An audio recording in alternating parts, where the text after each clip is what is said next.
Qué bueno que sigas con nosotros. Tenemos aquí en el estudio de Radio Bless por el 101.5 de tu FM a Aimé Pérez, que es quien ha estado haciendo estos videos acerca de la ansiedad. Y el día de hoy vimos un video muy interesante. Aimé, gracias por acompañarnos hoy y gracias por estar pues de manera accesible con todo el auditorio para responder sus dudas, sus preguntas, los comentarios que nos hacen por medio del WhatsApp al 612-348-7363. Si no lo has hecho, anótalo por favor o grábanos en tus contactos para que puedas estar en comunicación con nosotros. 612-348-7363. Se me hizo muy interesante algo que mencionaste en tu video, Aimé, el hecho de que nadie se prepara para lidiar con la ansiedad antes de que se presente. Generalmente decías que la ansiedad nos sorprende, que nos agarra desprotegidos, que no es como cuando te vas a ir de campamento y pues escoges qué te vas a llevar, sabes que quieres algo calientito para la mañana siguiente, etcétera, etcétera, sino que viviendo tu vida común al día con día, de pronto la ansiedad te sorprende y muchas veces no sabemos cómo lidiar con ella. ¿Cómo nos podríamos preparar para el día ansioso? Aquellos de nosotros que no estamos experimentando ansiedad o aquellos que ya la sufrieron pero que ahorita están en una etapa calma, ¿cómo podemos prepararnos cuando llega la ansiedad de repente? ¿Qué tal, Jorge? Buenos días.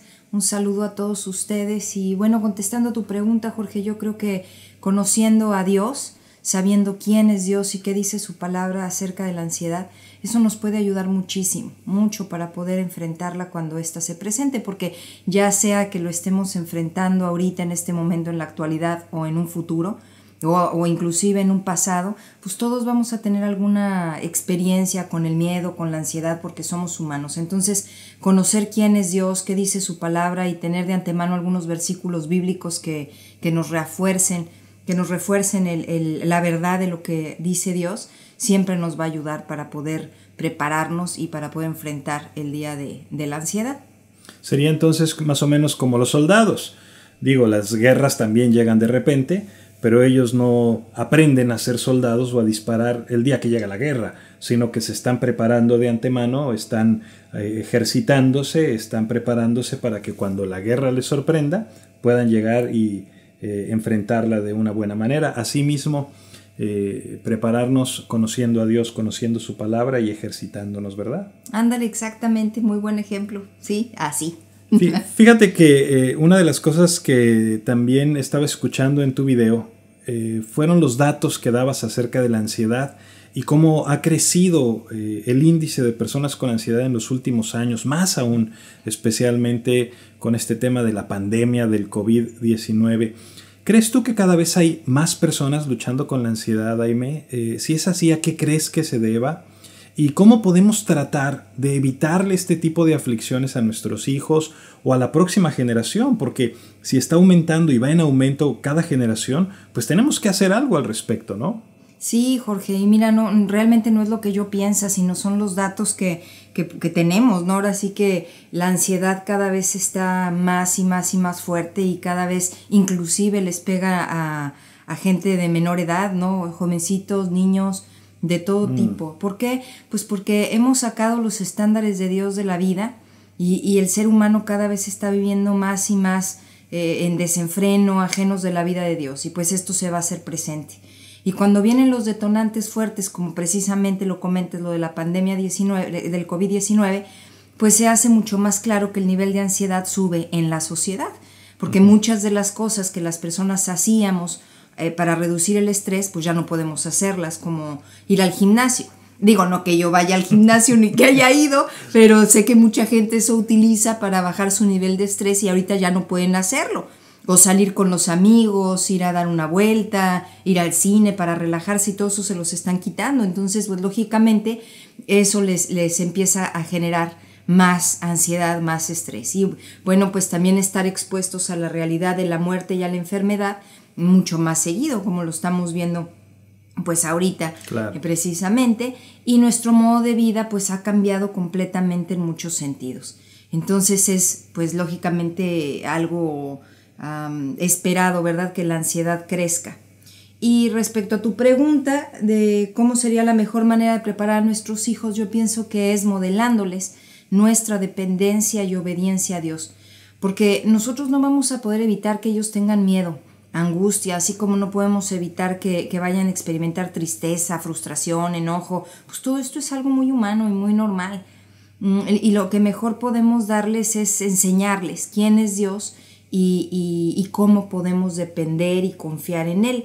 Por ejemplo, yo he escuchado a muchos papás asegurarles a sus hijos que ellos pueden lograr todo lo que se propongan. Y claro que entiendo que esto lo dicen para motivarlos, para enseñarlos a esforzarse, a que no sean conformistas, a luchar. Pero el problema es que no siempre es así. Habrá cosas en la vida de nuestros hijos, como también en la nuestra, en las que Dios cierra la puerta y nomás no sale como nosotros lo estamos planeando. Entonces, pues cuando se enfrentan a la realidad de que ellos no pueden todo, pues se frustran o nos frustramos y viven sintiéndose o vivimos sintiéndonos un fracaso porque no conseguimos todo eso que queríamos.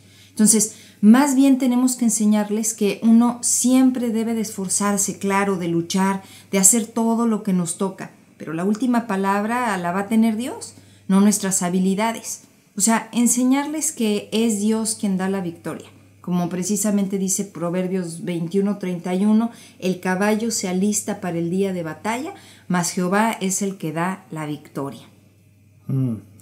Pues sí es cierto, y yo creo también que a lo mejor como padres podemos de manera muy práctica cuidar mucho cómo nos expresamos y lo que hablamos delante de nuestros hijos, ¿no, Aimee? Porque muchas veces son los pequeños detallitos que se van acumulando, que no nos damos cuenta, pero que empiezan también a producir y a generar ansiedad en nosotros mismos y en nuestros hijos. O sea, me imagino al matrimonio manejando en el auto y de pronto estar platicando acerca de la incertidumbre que se reina en el país por el gobierno o la economía o los problemas del negocio y qué vamos a hacer y qué va a pasar si esto y qué va a pasar si lo otro. Y los hijos escuchando estas conversaciones y también ellos no tienen la madurez, no tienen la experiencia que tienen los papás para lidiar con todas estas emociones y se las callan, no las dicen y también les puede producir ciertos niveles de ansiedad, ¿no crees? Sí, y yo pienso que esto es muy cierto, pero también creo que son muy pocos los temas que no se pueden tocar con los hijos, sino más bien la forma en la que se tocan los temas con los hijos es lo que hace la gran diferencia, porque realmente ahorita los muchachitos muy chiquitos están expuestos a mucha información, a muchísima información que nosotros no teníamos, que nuestros padres no tenían. Y definitivamente lo que hace la diferencia no es tanto que no hablemos con nuestros hijos, sino cómo hablamos las cosas. Cómo enfocamos los temas, ¿no?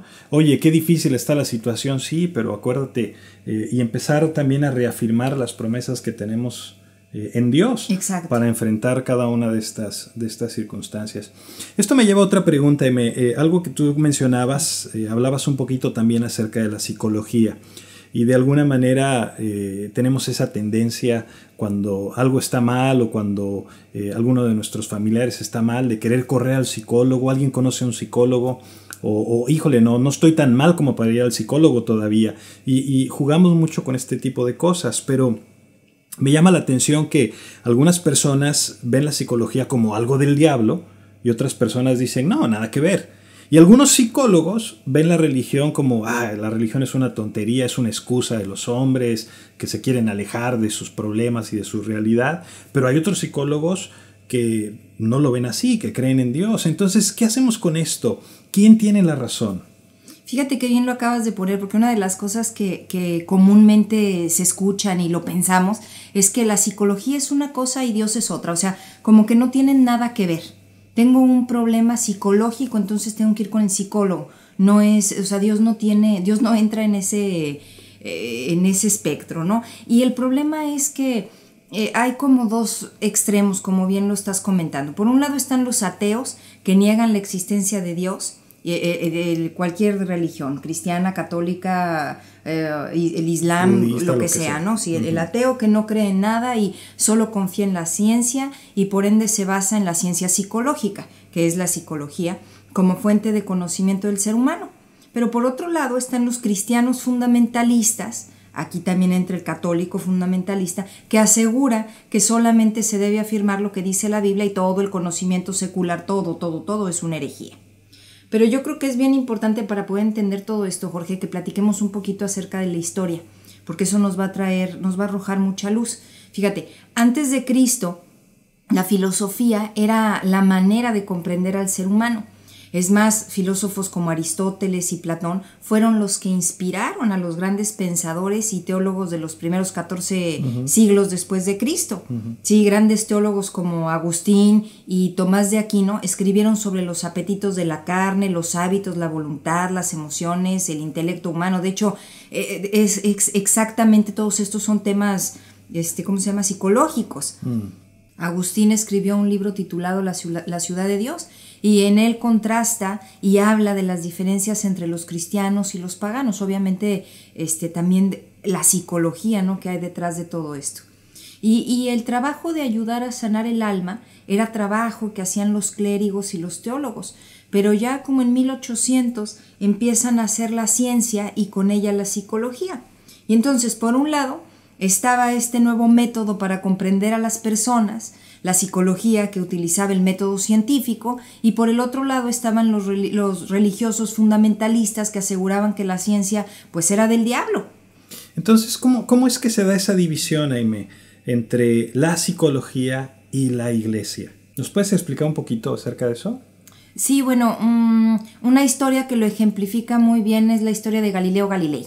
Sí, él estaba inspirado por las ideas de Copérnico, sostenía que la Tierra y los planetas giraban alrededor del Sol. Sin embargo, pues la Santa Inquisición, que de santa no tenía absolutamente nada, lo obligó a retractarse de sus ideas y fue sentenciado a cadena perpetua y a jurar delante del Papa las palabras: yo, Galileo Galilei, abandono la falsa opinión de que el Sol es el centro del universo. Abjuro, maldigo y detesto dichos errores, ¿no? Y de ahí lo que todos sabemos, que mientras Galileo se ponía de pie, dijo entre dientes: y sin embargo, se mueve, refiriéndose a que la Tierra sí giraba alrededor del Sol. Entonces, este tipo de ataques influyeron para que la ciencia se apartara poco a poco de la religión, y así vamos a llegar al siglo XX. Y con él, pues nace el modernismo, quien repudia la tradición religiosa y el dogma, exalta la razón, quita todo tipo de pensamiento religioso y se vuelve individualista. Entonces la psicología aquí es donde empieza a ganar terreno, a ser la autoridad en el tema de todo y quien tiene la última palabra.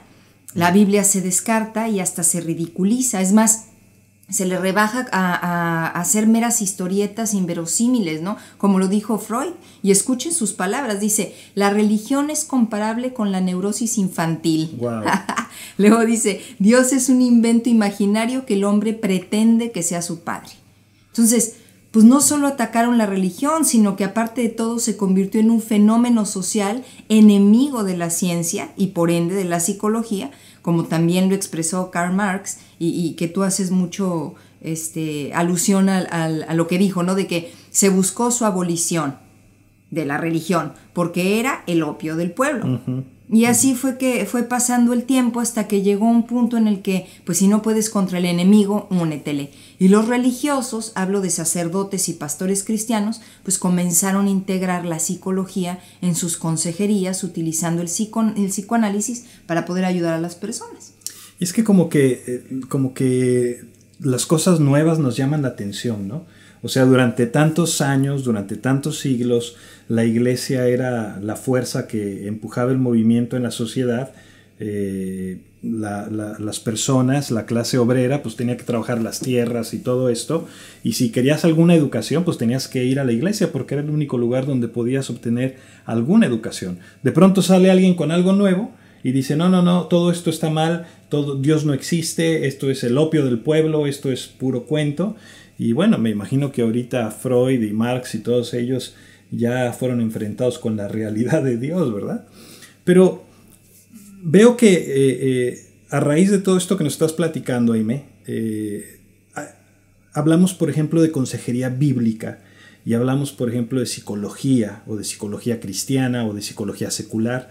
¿Cuáles son las diferencias? ¿Cuál es la diferencia entre la consejería bíblica y la psicología, por ejemplo? Muy buena pregunta, Jorge. Mira, yo creo que antes de hablar de las diferencias también me gustaría decir que hay muchas cosas que hay en común. Por ejemplo, un consejero bíblico y un psicólogo, los dos van a buscar ayudar genuinamente a las personas.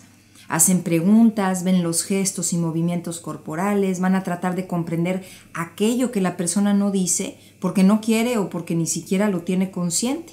Tienen muchas cosas en común, solo que sus fundamentos, esos son los distintos. Y entre esos fundamentos vamos a hablar de, por ejemplo, el temor de Dios. Si el consejero bíblico sabe que el principio de la sabiduría es el temor del Señor y jamás te va a aconsejar algo que vaya en contra de lo que Dios dice, de lo que Dios manda. Mientras que la psicología pues va a aconsejarte desde un punto individualista.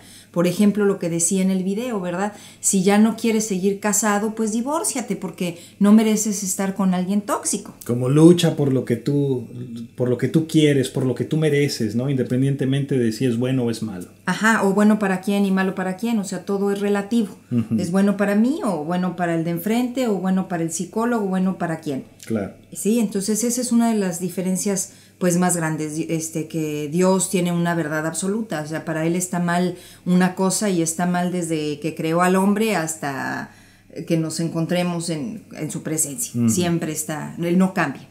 Otra de las cosas es la dependencia de Dios, o sea, el consejero bíblico siempre te va a hacer ver y reconocer que dependemos de Dios, dependemos de su gracia, de su misericordia y nada se sale de su control soberano. Uh-huh. Y el terapeuta pues va a hacerte creer que debes empoderarte de la situación, esa palabra que está tan de moda, ¿verdad? El empoderarte, empodérate de ti mismo, de la situación. Y te va a recomendar siempre poner tu confianza en ti mismo, en tus aptitudes. Sacando a Dios totalmente de la ecuación. Sí, exactamente, sacando a Dios de la ecuación y poniéndote a ti en el centro, porque pues tú eres el que vas a hacer que las cosas salgan, ¿no? Otra diferencia es nuestro modelo a seguir, pues obviamente nuestro modelo a seguir como consejeros bíblicos pues va a ser Jesucristo. Pero primero hay que entender que tanto el consejero bíblico como el terapeuta tienen como meta ayudar a la persona, ¿sí? Ayudarla a cambiar, y para ello ambos tienen un ideal humano. El consejero bíblico tiene como modelo, como decía, Jesucristo, y por ello siempre va a tratar de ayudar a desarrollar un carácter cristiano, un carácter conforme al de Dios, al de Jesús. Mientras que el terapeuta pues va a depender de quién sea su ideal y en qué lo base. Muchos de ellos van a ridiculizar las creencias cristianas y todos se van a enfocar en que crezcas tu autoestima, en que alcances tu satisfacción personal, en que te sientas a gusto contigo mismo, que te aceptes, en que tú mismo te ayudes y en tu independencia. Por eso es que decía yo hace rato que son individualistas. Fíjate que ahorita me acordé de una hermana que llegó a la iglesia buscando precisamente un consejo, y platicando con ella me comentaba cómo es que había ido con un psicólogo y este psicólogo le decía, pues es que tenía problemas matrimoniales, ¿no? Y el psicólogo lo que le decía es que tienes que ampliar tus horizontes, tienes que buscar tener relaciones con otros hombres, tienes que buscar, o a lo mejor otras mujeres, buscar encontrar tu propio placer, buscar encontrar lo que a ti te haga más feliz y olvídate de si tienes problemas con el marido, es más, deshazte de él. Ese era el consejo del psicólogo, imagínate. Pues sí, porque su ideal humano no es Jesucristo, es otra persona u otras ideologías o cosas, ¿no? Y bueno, otra de las diferencias que tienen también es que el consejero bíblico siempre va a enfocarte en que tengas una transformación en tu manera de pensar y de ver las cosas a la luz de la palabra de Dios. Y también te va a confrontar cuando te estés equivocando, o sea, no te va a apapachar el pecado y lo que estás haciendo mal. Mientras que el psicólogo pues siempre va a buscar aceptarte tal cual eres y te va a ayudar a que te aceptes a ti mismo, independientemente de si está bien a los ojos de Dios o no, porque para él Dios no es la última palabra, es lo que estábamos diciendo, es otra idea, otra persona, otra cosa. Sí, o sea que si yo soy de lo peor y tengo un genio de la cachetada y todo, pues me tengo que aprender a aceptar a mí mismo en lugar de reconocer todo el daño y todo el dolor que le causa a los demás, ¿no? Bueno, a lo mejor no tanto, porque por ejemplo ahí no, tampoco, Jorge. Porque por ejemplo ahí te vas a acordar que hay neuróticos anónimos. Entonces no es tanto como para que te apapaches en tu neurotismo, sino que más bien es, o sea, sí tienes que cambiar, sí tienes algunas cosas que cambiar, pero en general, pues sí también te tienes que comprender por qué es que te enojas. Pues sí, pero ¿cambiar hacia dónde? O sea, ¿quién es el estándar? ¿El psicólogo? Sí, es lo que comento, muchas veces es el psicólogo o lo que la sociedad te pone como un estándar. Entonces, por ejemplo, en el siglo XIX estaba mal ser homosexual, de hecho estaba penado, te metían a la cárcel si eras homosexual, y la psicología también lo trataba como si fuera algo pues muy, muy, muy negativo. Les daban creo que hasta electroshocks para que se cambiaran, ¿no? Y ahorita como la sociedad está cambiando en este sentido, pues entonces ya está bien, ya te tienes que aceptar y tienes que abrazar tu manera de ser o tu tendencia. Podemos decir entonces que los valores en la psicología también han cambiado conforme ha cambiado los valores en la cultura. Sí, claro, porque es precisamente lo que estoy intentando decir, o sea, todo es relativo, todo va cambiando. ¿Por qué? Porque está basado en una persona. O sea, bueno, en la persona, no en un valor absoluto como lo que es Dios, como los estándares bíblicos. Estos no cambian. Por ello lees libros de psicología donde te dicen tienes que darle 3 nalgadas a los muchachos, y años después libros donde no les puedes poner una mano encima a los muchachos, y años después otros libros donde dice concédele todo lo que quieran, no se vayan a traumar, y tantas cosas tan contradictorias dentro de la misma rama, entre comillas, científica, ¿no? Exactamente. Pero bueno, una de las cosas que yo he visto mucho, M, es que se enfocan mucho en la autoestima. Incluso utilizan a veces hasta pasajes bíblicos para justificarlo de una manera que me choca. Cuando dicen, Jesús dijo que tienes que amar a tu prójimo como a ti mismo, pero pues no puedes amar a tu prójimo sin antes amarte a ti mismo. Así es de que ámate a ti mismo y sé tú lo mejor que tú puedas y lo mejor que tú quieres, y elevan mucho la autoestima por sobre todas las cosas. ¿Qué tiene de malo crecer esa autoestima? ¿O cómo ves tú este enfoque, M? No, bueno, Jorge, eso sí, es que eso sí hay que aclararlo definitivamente. Cuando Jesús está diciendo el ama a tu prójimo como a ti mismo, pues es que el amarnos a nosotros mismos es un valor entendido. Uno se ama, uno se cuida, uno se da de comer, uno se apapacha, ¿no? En cierta forma. Pero vaya, ahora sí que hasta un suicida se ama a sí mismo porque ya se quiere proteger, ya no quiere seguir sufriendo, ya no quiere seguir en esa situación en la que está. Entonces, el amor propio es un valor entendido. Pero no es que tenga nada de malo que nos queramos a nosotros mismos. De hecho, el no querernos a nosotros mismos está mal delante de Dios, porque Él nos dice que somos de gran valía ante sus ojos. Lo que está mal es cuando hay un exceso de autoestima, por así decirlo, que es precisamente lo que nos vende la psicología, ¿sí? Con el disfraz de autoestima. Pero lo que nos dicen es que somos los dueños de nuestra vida. Pero fíjate la comparación, ¿no? Que pues no, más bien Dios es el dueño de la vida. Nos dicen que somos independientes, pero al mismo tiempo la Biblia nos dice que no, que dependemos de Dios, somos criaturas dependientes. Nos dicen que somos lo más importante, pero no, Dios es lo más importante.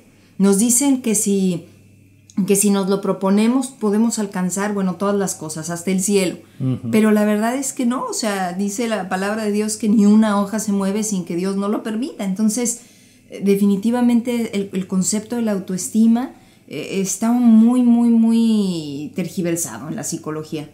Fíjate que en lo personal, a mí siempre me ha llamado mucho la atención ese contraste tan marcado con lo que dice la Biblia. La psicología dice que el hombre es esencialmente bueno, y la Biblia dice que no, que el corazón del hombre es perverso y malvado.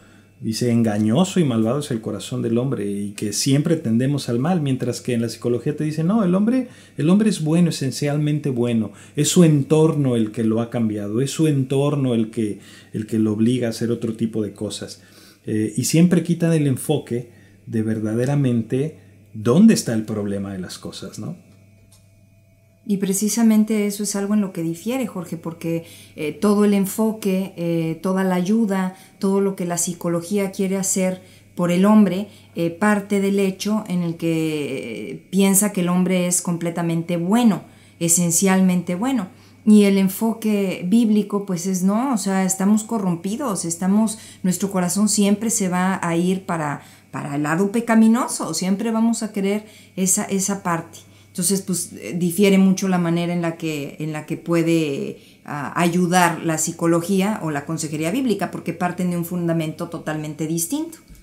Digo, y bueno, no estamos satanizando a los psicólogos en general, ni a toda la psicología en general, sino simplemente viendo cuáles son esas diferencias reales. Una de las cosas que tenemos que ponderar y tenemos que mencionar es precisamente que la ironía, ¿no?, de esta ciencia, y le pongo ciencia entre comillas nuevamente, que se dedica al estudio del alma, porque pues los impulsores, como decías hace un momento, en el siglo XIX, XX, Freud y todos estos, pues eran personas que estaban enemistados con el dador del alma, con el autor de la vida.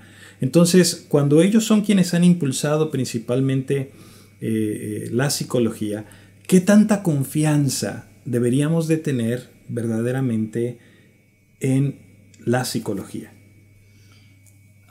Bueno, Jorge, yo creo que la respuesta no está un poquito complicada así de entrada, pero bueno, primero quiero decir que no todos los expositores de la psicología son ateos como Freud, por supuesto que no, pero pues sí, definitivamente ninguno es bíblico, ¿verdad? Y también quiero decir que cuando hablamos de psicología no hablamos de una sola cosa, porque hay muchos tipos de psicología. Sí está la psicología clínica, la experimental, la social, bueno, hay muchas. Y todas sus ramificaciones que hay entre ellas. Y además no siempre están de acuerdo, ¿sí? No todas están de acuerdo, de hecho en muy pocas cosas están de acuerdo. Entonces voy a explicar 4 razones por las que yo no pondría mi confianza en la psicología. Pero antes te quiero explicar que los extremos nunca son buenos. Así como hay psicólogos que inmediatamente tratan a las personas como a pacientes enfermos, los etiquetan con un diagnóstico rimbombante, y los tratan por sus padecimientos e inclusive limitan, ¿no?, la relación a paciente-enfermo. Bueno, pues en realidad no estás enfermo, simplemente estás pasando por un tiempo difícil.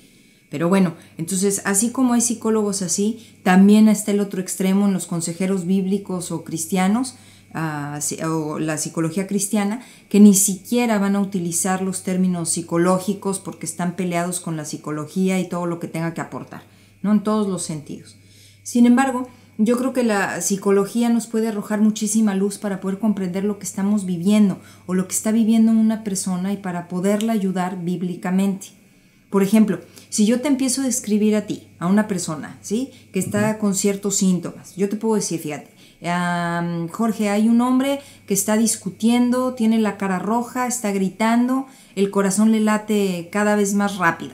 Pues, ¿qué le pasa a esa persona? Furioso. Exactamente, está enojada. Si no podemos negar los síntomas de la persona. Entonces, lo que te estoy haciendo es decirte los síntomas y tú al escucharlos puedes saber lo que le pasa a la persona y eso te va a dar claridad de cómo ayudarla, cómo tratarla, cómo pues sí, tratarla, ¿no?, en ese momento. Y exactamente lo mismo sucede con el Manual Diagnóstico y Estadístico de los Trastornos Mentales, se llama DSM, que utiliza precisamente la psicología y la psiquiatría. Este manual contiene todas las descripciones y síntomas que te puedas imaginar para poder diagnosticar los trastornos mentales. Y esto nos sirve muchísimo porque, por ejemplo, en lo que a mí me pasó y les he platicado con los ataques de pánico, pues a mí me ayudó muchísimo entender que todos mis síntomas eran los de un ataque de pánico, ¿no? No me estaba dando un paro cardíaco ni me estaba volviendo loca. Entonces ya pude comprender que lo que me estaba experimentando físicamente pues era ansiedad y entonces pude buscar la solución de mis síntomas y lo busqué en las escrituras, ¿no?, la solución. Entonces no digo que todo en la psicología está mal, hay cosas que puede aportar, claro que sí, pero sí está mal que la solución la busquemos fuera de Dios o en las ideas de hombres o de filosofías de hombres que están ajenos o en contra de la vida de Dios. Entonces, ¿cuáles serían tus razones, Aimee? ¿Cuáles serían tus razones por las que no recomendarías que pusiéramos toda nuestra confianza en la psicología? Bueno, pues primero que nada, porque la Biblia enseña, ¿verdad? La Biblia dice claramente que no pongamos nuestra confianza en el hombre, sino en Dios. Entonces, si nosotros ponemos toda nuestra confianza en una persona, pues estamos poniéndolo en arena movediza y debemos andarnos con mucho cuidado. Pero bueno, yo pienso que número uno, la psicología es una ciencia humana y por lo mismo es falible y está en constante cambio, como lo platicamos, ¿sí? Ayer estaban bien los electroshocks, ahora ya no. Sí, lo que decíamos también del homosexualismo, pues antes estaba pésimo, era una enfermedad y se tenía que tratar con ciertos cuidados y cosas, y ahora hay que aceptarlo, abrazarlo y ayudar a que la persona se ame tal cual es. Entonces, no podemos poner toda nuestra confianza en algo tan cambiante, por un lado. Por el otro lado, pues también es una ciencia que abiertamente endosa el humanismo, es decir, quita al Dios de la Biblia del centro, lo que decíamos, exalta al ser humano. Ahora, ojo, no estoy diciendo que todos los psicólogos sean ateos o estén en contra de Dios, claro que no. Es más, la gran mayoría te van a recomendar que creas en algo superior. Sí, exactamente igual como te decía, como Neuróticos Anónimos, Alcohólicos Anónimos, sí, reconocen que hay un poder superior. No necesariamente van a endosar el Dios de la Biblia, a Jesucristo, por supuesto que no, pero te van a decir que en lo que tú quieras puedes creer, porque en realidad no importa o en qué o en quién creas, mientras sea algo superior, porque el poder de tu fe y tu pensamiento es lo que va a hacer las cosas. Pero si te fijas, el énfasis lo vuelven a poner en tu fe o en tu pensamiento positivo, no en Dios, no en el Dios de la Biblia, no, porque no importa en quién o qué creas, sino en tu fe o en tu pensamiento, nuevamente recae en ti, en tu fe, en el ser humano, la solución. Wow. ¿Sí? Otra de las cosas es que pone al ser humano como alguien autónomo, no como alguien que le va a dar cuentas, a Dios, no como alguien que va a rendir cuentas en algún punto, que tiene que rendir cuentas de todo lo bueno y lo malo que ha hecho. Pues que eso está tremendo, Aime, porque de alguna manera, no sé, yo lo visualizo como alguien que está colgado de un precipicio, sosteniéndose de una ramita y que te dicen, tú te puedes salvar a ti mismo, ¿no? Estás a punto de morir, estás indefenso, estás al borde de la locura no te preocupes, tú solo cree en la ramita. O sea, pues espérame, yo necesito una ayuda tangible, ¿no? Yo necesito una ayuda real. Exacto, y el problema es, otra de las cosas que también te quiero comentar es que desde el siglo XX la psicoterapia presenta el cristianismo, y obviamente cuando digo cristianismo también estoy hablando del catolicismo, y lo presentan como algo irracional, como si fuera una superstición moralista que no tiene base en la razón, que está llena de prohibiciones que truncan al hombre para alcanzar todo su potencial. En pocas palabras, defienden la psicología como una ciencia racional y ponen en ridículo a la religión porque la hacen pasar por una superstición ilógica. O sea, fíjate qué grueso. Sí, no importa en lo que creas, no importa, simplemente cree y está bien, porque finalmente tú eres el que haces las cosas, no Dios. Wow. Pero también por el otro lado, la psicología siempre va a buscar entender y explicar qué está mal con el ser humano y cómo ayudarlo, pero nunca va a reconocer que lo que está mal es el pecado y que la respuesta es Jesucristo, lo que acabamos de decir. Sí, no te va a hablar de que el hombre es bueno por naturaleza, cuando Dios te dice, no, el hombre es malo, o sea, es de continuo al mal. Y la psicología te puede hablar de psicopatías, pero no va a reconocer que todas las psicopatías son pecado. Por ejemplo, el mundo nos bombardea con anuncios, imágenes, comerciales y nos asegura que ser muy delgada o tener un cuerpo escultural, musculoso, es lo máximo. Entonces, obviamente esto te lo dicen vendiéndote la idea de que vas a ser más aceptado, que la gente te va a querer más o admirar más, y el mundo estará prácticamente a tus pies, ¿verdad? Entonces, el deseo, más bien en la persona empieza a creer ese deseo incontrolable por querer alcanzar eso. Y ese deseo incontrolable pues se llama lujuria. Deseas eso incontrolablemente. Y entonces, ¿qué va a pasar? Pues vas a desarrollar una psicopatía llamada bulimia o anorexia. Pero finalmente la Biblia es bien clara en cuanto al pecado. Es pecado, punto. La lujuria es pecado. Y sí, obviamente vas a generar ciertas psicopatías, pero no importa que se le llame psicopatía. Finalmente es pecado. Y la Biblia es muy clara en cuanto al pecado y su respuesta, ¿no? Como dice Romanos 3, todos nos hemos corrompido. No hay quien haga lo bueno, no hay temor de Dios. Y por cuanto todos hemos pecado, estamos destituidos de la gloria de Dios. Pero mediante la justificación en Jesucristo podemos tener paz para con Dios.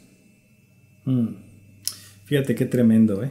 Qué tremendo, porque me encantó que usaras esa palabra y ese pecado en particular, porque generalmente cuando escuchamos lujuria pensamos en algo sexual, pero ese apetito desmedido, ese deseo desmedido por cosas como puede ser la comida, puede ser el verme bien físicamente, puede ser tantas cosas, ¿no? No, claro, es más, les platico que hace poquito fuimos a un mall muy bonito en la ciudad de Vancouver, en el centro de Vancouver, un mall enorme, padrísimo, y definitivamente se le dije, Jorge, no inventes, estoy lujuriando todos los aparadores, todo se me antoja, qué barbaridad, no necesito nada y quiero todo. Sí, sí. Y bueno, ¿cómo dirías, Aimé, volviendo al ejemplo de aquella persona que está buscando ayuda, cómo dirías que deben de funcionar estas cosas? ¿Se puede uno ayudar a sí mismo? Pues es que esa es otra cosa, Jorge. La psicología cree que el cambio de comportamiento lo va a lograr la persona por ella misma, por las relaciones humanas o tomando medicamento. Pero la Biblia dice claramente que no es solo un cambio de comportamiento, sino una transformación del pensamiento, como lo expresó John Piper en uno de sus sermones, de modo que la transformación del pensamiento es un profundo cambio interno, pagado por la sangre de Cristo y llevado a cabo por el Espíritu Santo. O sea, es una transformación que el Espíritu Santo va haciendo en nuestra mente, una transformación, y obviamente se ve reflejada en nuestra manera de vivir, de comportarnos, de conducirnos. Claro, en ocasiones los cristianos tratan de cambiar su manera de vivir, tratan de cambiar su manera de ser en sus propias fuerzas, y encontramos que es un esfuerzo inútil. Encontramos que si el cambio no viene de adentro, no viene por parte del Espíritu Santo que te transforma de adentro hacia afuera, un cambio externo no deja de ser nada más una careta, una hipocresía, una falsedad que a la postre te va a consumir y a la postre solo va a sacar lo peor de ti. Pero cuando dejas que verdaderamente sea Dios quien te transforma, sea su Espíritu Santo quien viene y cambia tu corazón, y el cambio ocurre de adentro hacia afuera, entonces, pero solo hasta entonces, la evidencia del cambio es visible exteriormente, porque ya ha sido transformado por dentro. Claro, es como precisamente los fariseos, ¿verdad? Que tenían todo el conocimiento y seguían un chorro de rituales y de paso 1, paso 2, paso 3, pero como bien lo dijo Cristo, su corazón parecía un sepulcro blanqueado, ¿verdad? Uh-huh. Pero finalmente un sepulcro, y Jesús habló bien fuerte en contra de ellos, porque precisamente era lo que estaba pasando, que era algo externo nada más. Sí. ¿Dirías tú, Aimé, que hay alguna ocasión en la que está bien ir con el psicólogo? Mira, Jorge, yo creo que, bueno, primero recordando un poquito lo que estabas diciendo hace rato, ¿no? Mucha gente ahorita ya es la primera opción. El niño un poquito hiperactivo, un poquito que se sale del cuadradito, inmediatamente tenemos que ir con el psicólogo.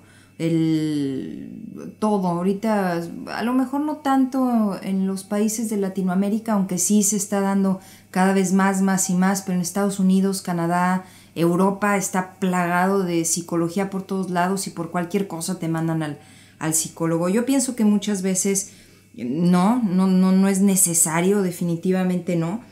Otras veces es bueno también comprender que aunque la psicología nos puede ayudar a comprender ciertos patrones de comportamientos, uno como cristiano no debería de buscar la respuesta en de la psicología. No debería de ser nuestra primera opción. No estoy diciendo que los psicólogos sean personas malas, ni mucho menos.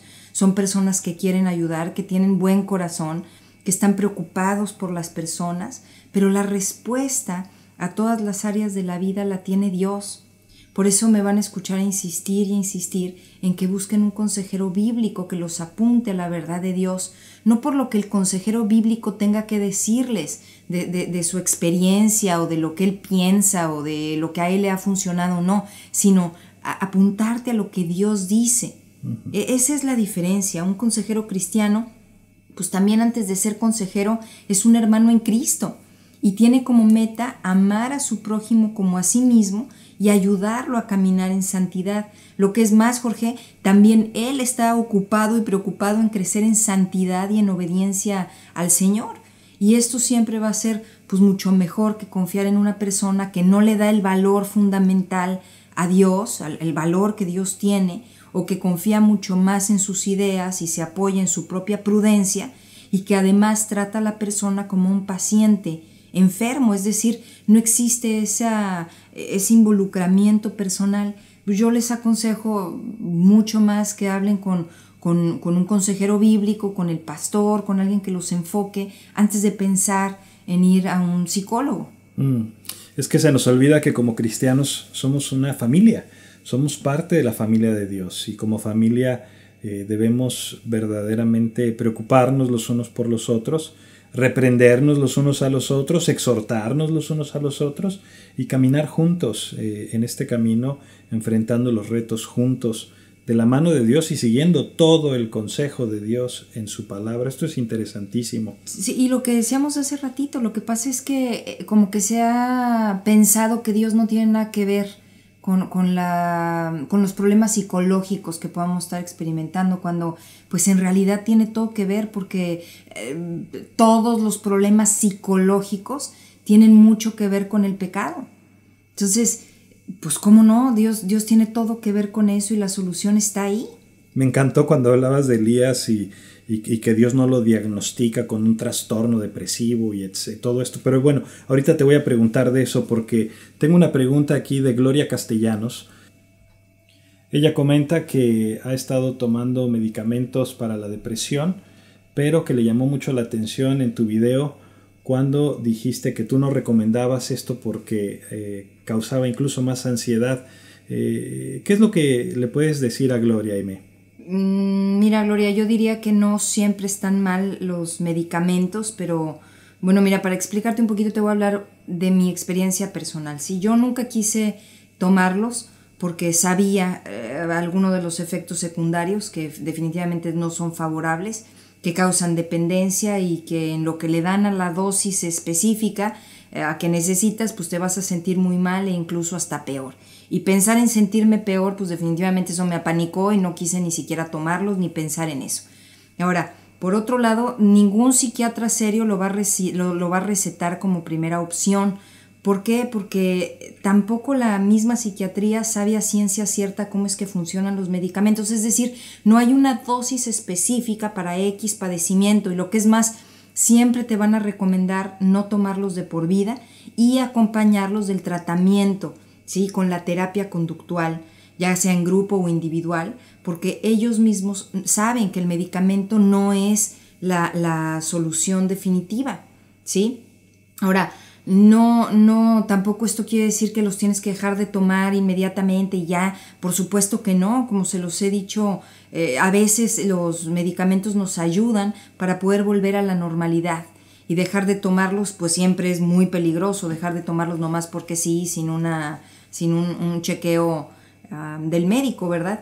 Y yo recuerdo una ocasión en la que un hombre había estado tomando antidepresivos por más de un año y de pronto así de tajo dejó de tomárselos. Pues claro que comenzó a experimentar cambios de humor, una ansiedad completa, no podía dormir, lloraba todo el tiempo, y todo esto había sido parte de haberlos dejado de tajo. Gracias a Dios él salió adelante y pudo manejar esta situación, pero pues otra persona pudo no haberlo manejado correctamente. Entonces, en sí, yo creo que lo más importante es comprender que ni los medicamentos, ni el psicólogo, ni el consejero bíblico es lo que va a ayudarnos, sino entregarnos a Dios y comenzar a vivir como Él manda.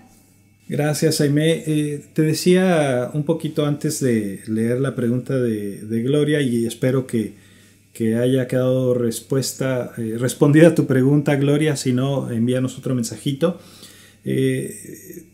Me encantó cuando hablabas de Elías y cómo cuando él estaba deprimido, cómo Dios no lo diagnostica con un trastorno de ansiedad o con un trastorno de depresión, sino que en realidad saca adelante a su profeta. ¿Qué le dirías tú a una persona que se siente como Elías, Jaime, que ha sido diagnosticada con depresión, que le ha perdido el sentido a la vida o a la gente a su alrededor, que dices que la verdad ya no puedo más con esto, ya no quiero más esto, me siento mal? ¿Qué le dirías a alguien así, Jaime? Bueno, pues yo creo que le diría que, número uno, lo más importante es que el diagnóstico no abarca todo su persona. Es decir, no toda tú eres depresión caminando, ¿ok? Y a veces es que la etiqueta nos puede caer mucho de peso, Jorge. Decir me diagnosticaron con depresión severa a veces te puede hacer sentir mucho peor, cuando la realidad es que eso nos debe de ayudar a comprender lo que estamos experimentando para poder saber cómo lo vamos a tratar. Pero también le diría que lo que sustenta la vida es Dios y que Él no la ha abandonado. Quizás sí, las cosas no están saliendo, no salieron como a ella le hubiera gustado, pero Dios tiene un propósito para todo. Y hablando de la depresión específicamente, yo le diría que aunque no sienta ganas de hacer las cosas, haga lo que a Dios le gusta. Haga lo que tiene que hacer, que obedezca al Señor y sirva a los demás, que se enfoque en amar a las personas y entregarse a ellas a pesar de que no tengas ganas, de que no sientas ganas, ¿no? Que escuche lo que Dios tiene que decirle y que busque su propósito en la vida. Dios no ha terminado con ella y aún tiene un propósito que cumplir y Él está con ella para sostenerla y ahí va a estar.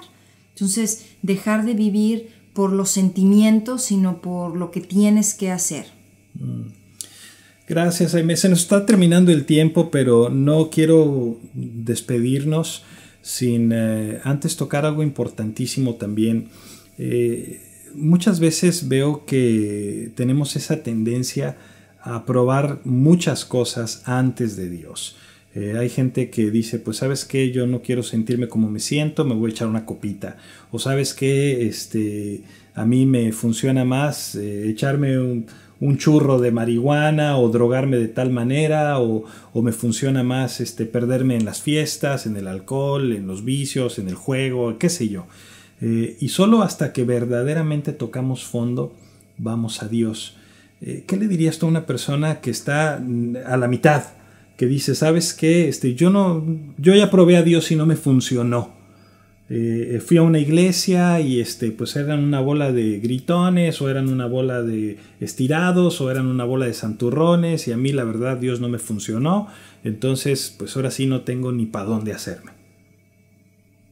Pues yo pienso que le diría que más que poner los ojos en las personas o en lo que hacen o no hacen en una iglesia, pues ponga verdaderamente los ojos en Dios, en estudiar su palabra, en ver quién realmente es Dios y no qué dice la gente que es Dios, o no qué dice el pastor que es Dios, sino que realmente se enfoque más bien en ella, buscar a Dios, en buscar una iglesia sólida, una iglesia donde de verdad se predique la palabra, en una iglesia donde no sea nada más ideas del pastor, donde el pastor no esté hablando todo el tiempo de él mismo, sino de lo que dice la Biblia, de que te explique lo que dice la Biblia.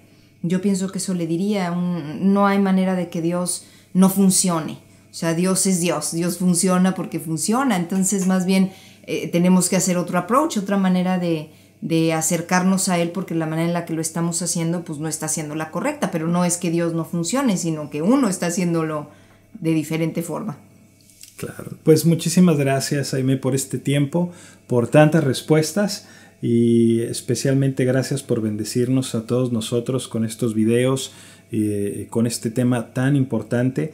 Y a todos los que nos escuchan, recuerde que si no ha visto los videos acerca de la ansiedad, los puede encontrar también en nuestra página web estudialapalabra.com, y diariamente de lunes a sábado en esta estación de radio, Radio Bless 101.5 FM, de 12 del día a 1 de la tarde, podrá escuchar nuestra variada programación. Que Dios le bendiga y que tenga un día maravilloso.